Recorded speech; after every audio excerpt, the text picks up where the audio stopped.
You sold your soul to the devil many years ago. Today he gives it back to you and says, I need a favor? Enjoying yourself?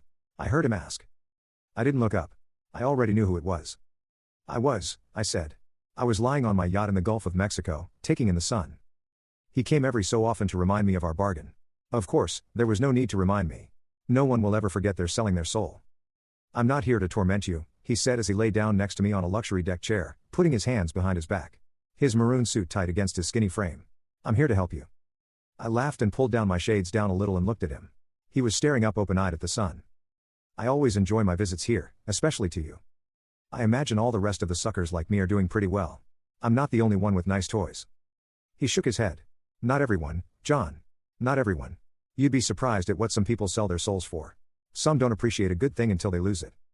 I was one of those people. In a moment of weakness one night I called upon the skinny man laying next to me and asked him for wealth beyond my wildest dreams. I was broke. I was lonely. I thought, foolishly, it would bring my wife back. After a few minutes of negotiating we landed on a number. I've regretted it every single day since. Even though a soul is not something you can hold, there is a feeling when you lose it. There is a drifting sensation within you, like waking up in a dream and not knowing where you are. People seem to sense it within me, as though something is missing, as though I'm not like them. When the dread for what I've done, for what I've agreed to, is peaking, I have Buxer my beagle to crawl into bed with and weep. Buxer doesn't care about my soul. She loves me for who I am and licks my face and brings me out of my existential terror and makes me laugh.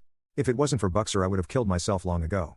I've learned the hard way that the waiting for eternal damnation is worse than the promise on the devil's lips. I've got a proposition for you, he says. He's never came to me with a proposition before. Oh, what's that? I say, playing it cool. He pulls out a phone and shows me a picture of a young woman. I almost laugh. The idea of him owning a phone seems absurd.